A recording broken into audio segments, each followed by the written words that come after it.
किसान भाइयों, मिर्ची की खेती करने से पहले यह जानना जरूरी है कि कैसे मिर्ची लगाने के पहले स्प्रे किया जाए और कौन सी खाद का उपयोग किया जाए और कौन सी दवाई का उपयोग किया जाए ताकि वायरस ना आए।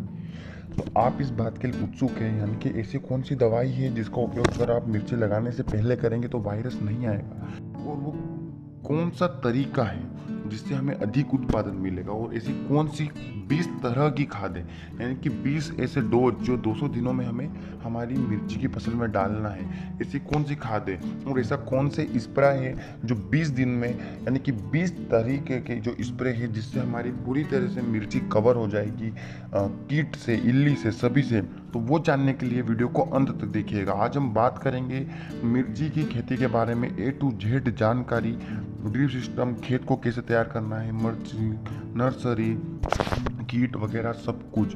तो सबसे पहले हम बात कर लेते हैं यहाँ पर प्लांटेशन की। प्लांटेशन की अगर हम बात करें तो वो है कि खेत को तैयार कब करा जाए। खेत के तैयार पर हमें ज़्यादा फोकस करना है, क्योंकि मिर्ची बाद में तो जैसी लगाई वैसे चलती रहती है, लेकिन अगर हम मिर्ची को लगाने से पहले ही कुछ ऐसा करें ताकि मिर्ची में वायरस आए ही ना और ना ही खराब हो, तो कितना अच्छा रहेगा। तो चलिए खेत को तैयार करना है। सबसे पहले प्लांटेशन का टाइम, उनकी प्लांट का जो टाइम है वो जून, जुलाई और अगस्त, इन महीने में लगाना बहुत ही बढ़िया रहता है हमारे यहाँ पर मिर्ची को। अब खेत की जब भी हम खेत की तैयारी करवाएं, सबसे पहले तो चारों तरफ जो खेत है उसकी साफ सफाई करवा जरूर दे, यानी कि जो कचरा कूटा जो भी रखा हुआ है सब कुछ वहाँ से हटवा दे।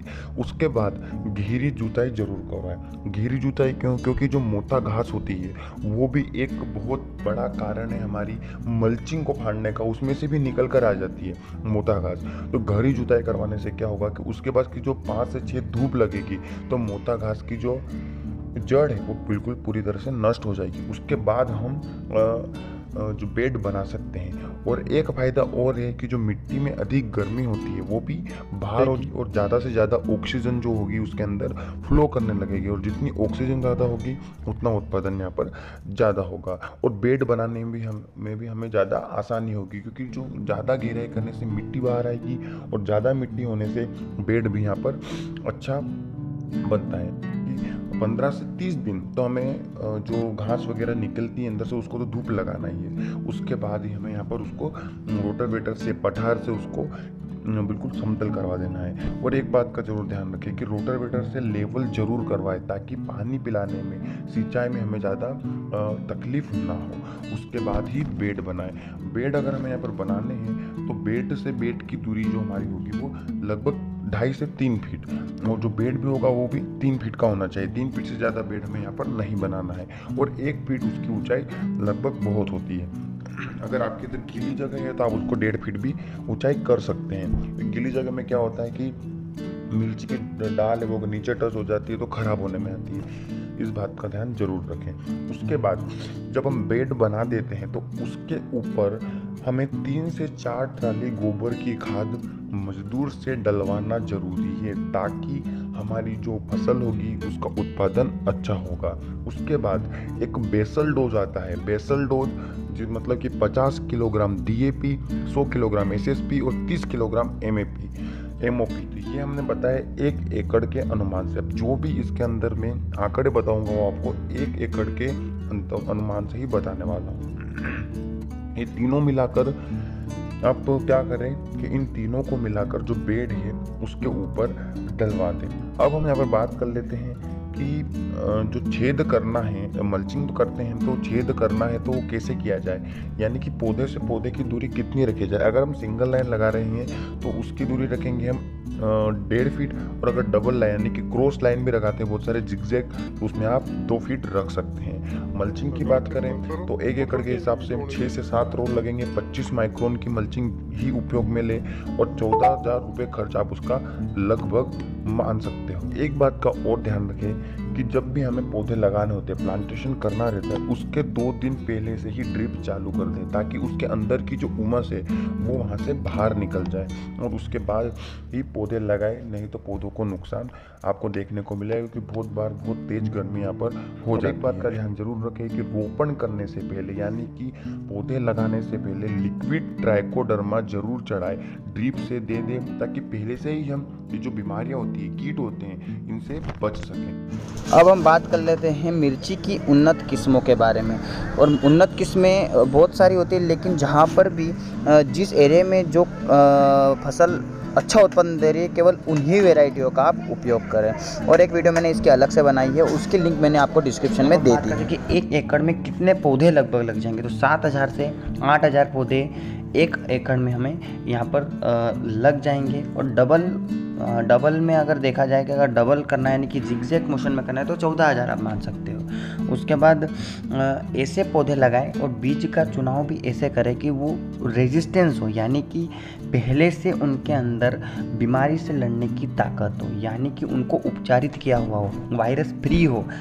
आपको बीजों का चुनाव करना है। और अगर हम नर्सरी घर पर लगाने में सक्षम है तो आप 70% पैसे बचा सकते हो। लेकिन अगर नहीं लगा पाते हो तो कोई तकलीफ नहीं है, बहुत सारी ऐसी नर्सरी है जो वायरस फ्री आपको पौधे प्रोवाइड कर रही है, आप वहाँ से जाके इजीली ले सकते हैं। और एक बात किसान भाइयों से, अगर इस चैनल को सब्सक्राइब नहीं किया है तो प्लीज़ कर दे और वीडियो को शेयर ज़रूर करें।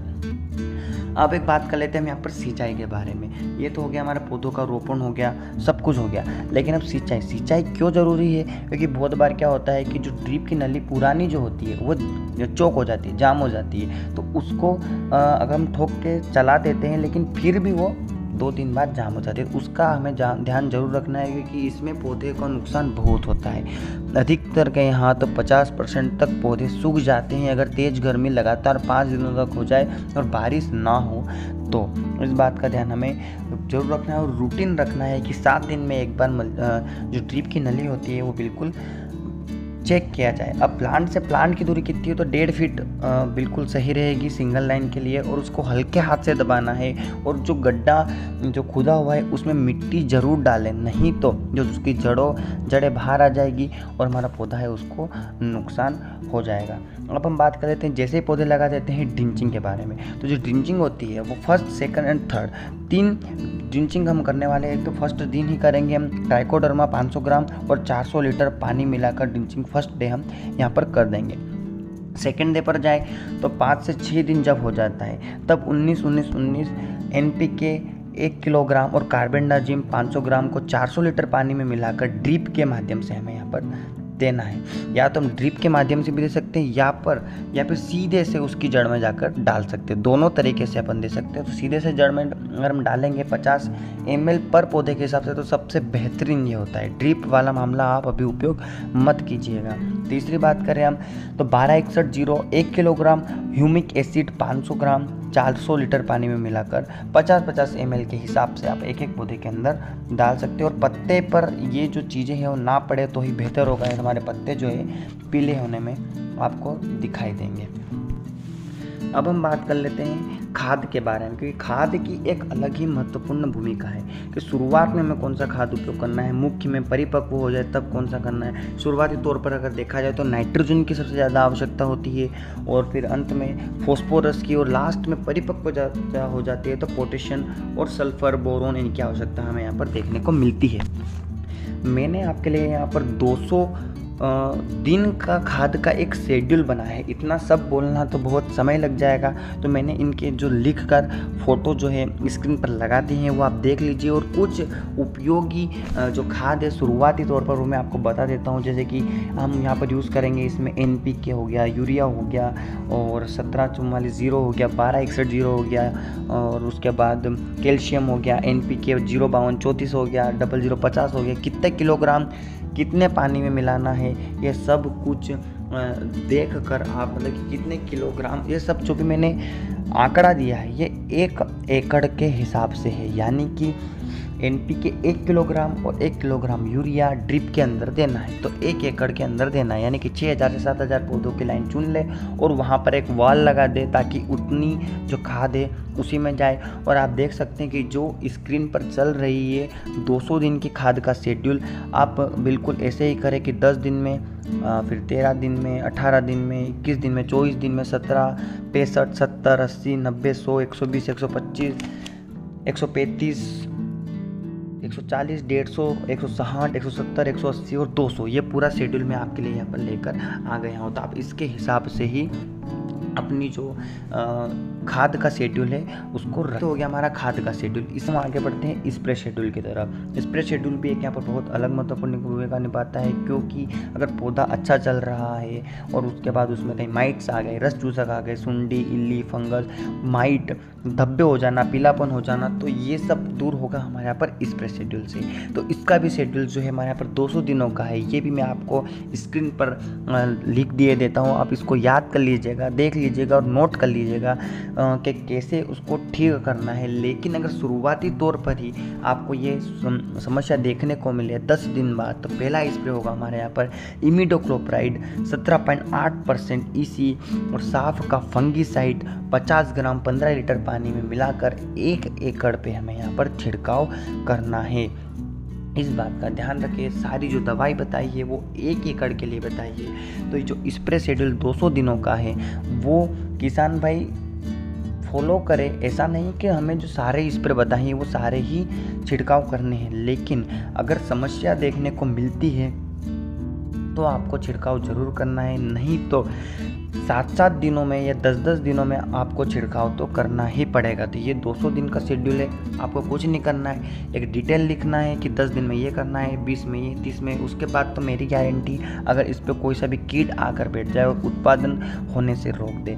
ये शेड्यूल बिल्कुल साइंटिफिकली प्रूव्ड है और बहुत सारे किसान भाइयों से मिलकर ही हमने ये बनाया है, तो आप इसको अच्छे से नोट कर लें। तो ये तो हो गया हमारा स्प्रे का शेड्यूल। अब उत्पादन की बात करें तो उत्पादन तो बहुत होता है इसमें, लेकिन पैसे की बात की जाए और लागत भी बहुत आती है। तो पैसे मिलते हैं यहाँ पर भाव पे, इसके आप हरी मिर्च के भाव भी ले सकते हैं और लाल मिर्च के भाव भी आप आसानी से ले सकते हैं। और एक बात का ध्यान जरूर रखें, अगर इसके बाद भी अपनी खेत में मिर्ची में कहीं ना कहीं वायरस देखने को मिलता है तो उस वायरस वाले पौधे को उसी समय तुरंत वहाँ से निकाल कर आप फेंक दें, ताकि जो वायरस है वो एक पौधे से दूसरे पौधे की तरफ ना फैले और हमारे जो पौधे हैं वो बचे हुए रहें। और एक महत्वपूर्ण जानकारी है, इसके अलावा हम एक देसी दवा भी बनाते हैं, जैसे नीम से, काली मिर्च से और जो लौंग होता है उसका तेल और नीम का जो तेल होता है उससे और गोमूत्र से, इन सब को गला कर 17